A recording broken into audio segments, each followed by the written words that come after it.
Babar Azam. There we go! What a century from Babar Azam under pressure. वो player जिसे पाकिस्तान का मुगले आजम कहा गया, वो प्लेयर जिसे पाकिस्तान की बैकबोन कहा गया, वो जिसे किंग बुलाया गया, वो जिसे इंटरनेशनल क्रिकेट में फैब वन कहा गया। Babar Azam's probably the best player in the world at the moment. He's the big one. वो बाबर आजम जिसे हीरो माना जाता था। ऐसा क्या हुआ कि उसके अपने लोगों ने उसे फ्रॉड कहना शुरू कर दिया। इसका हीरो कौन है? टुक। हमारा थॉट प्रोसेस ही गलत है। तुम शुरू से फ्रॉड हो। ऐसा क्या हुआ कि उसकी परफॉर्मेंस में डिप आ गया या उसे एक प्लान के साथ गिराया गया? वो हीरो से जीरो कैसे बन गया? आइए चलते हैं उस सफर की तरफ जो लाहौर की गलियों से शुरू हुआ और दुनिया के बड़े स्टेडियम्स तक जा पहुंचा। ये कहानी है बाबर आजम की। बाबर आजम वो लड़का जिसके पास अपने शूज खरीदने के लिए पैसे नहीं थे, अपने एक कजन से मांगे तो उसने साफ इनकार कर दिया। तो मुझे शूज चाहिए, अगर आपके पास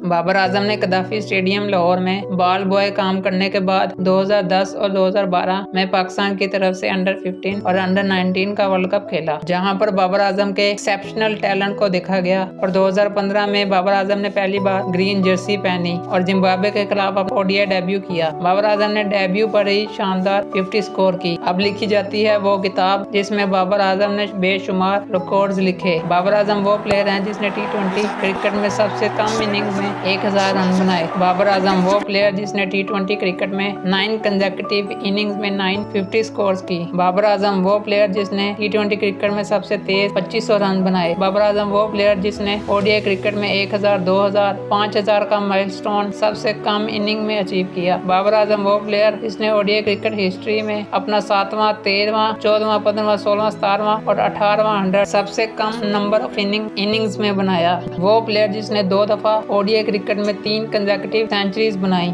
Tremendous achievement. The second youngest to get 3 consecutive one-day international hundreds.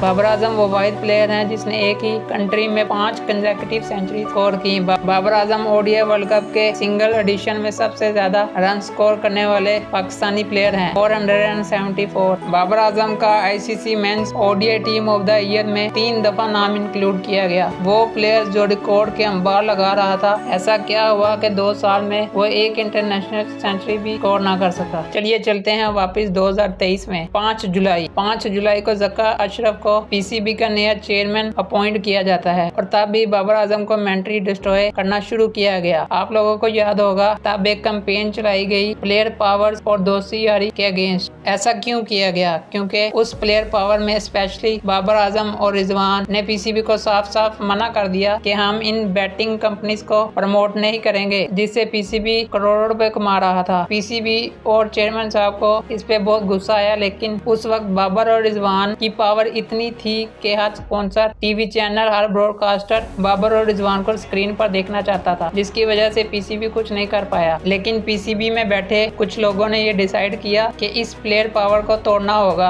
यानी इस यूनिटी को जो बाबर, रिजवान और शहनशाह और उस पूरी टीम में थी, इसको खत्म करना होगा। फिर आता है एशिया कप 2023, जिसमें ड्रेसिंग रूम की बातें लीक की जाती हैं और प्लेयर्स में फूट डाली जाती है और वो लोग प्लेयर्स यूनिटी को तोड़ने में कामयाब हो जाते हैं। फिर बाबर आजम को हर टीवी चैनल पर हर जगह इतना क्रिटिसाइज किया जाता है। बी, सी, डी टीम्स के खिलाफ परफॉर्मेंसेस करके लोगों को हुलूसिनेट किया और पागल बनाया। तो ये स्टैट कौन से किंग के हैं, मुझे ये बताएं। ये किंग का मैं क्या करूँ कि जो उसने मैच नहीं जितवा के देना है। उसके कॉन्फिडेंस को इतना खत्म किया जाता है कि वो प्लेयर जिसने इंटरनेशनल क्रिकेट में 14,000 से ज्यादा रन और 31 इंटरनेशनल 100 स्कोर किए हैं, वो 2 साल में एक सेंचुरी नहीं बना पा रहा। उसे स्ट्राइक रेट के चक्कर में डालकर उसकी नेचुरल गेम को खराब किया गया। अगर बाबर आजम के पास बीसीसीआई जैसा रिच और सपोर्ट करने वाला क्रिकेट बोर्ड होता तो आज बाबर आजम विराट के बराबर या विराट कोहली से बड़ा प्लेयर होता। सब्सक्राइब।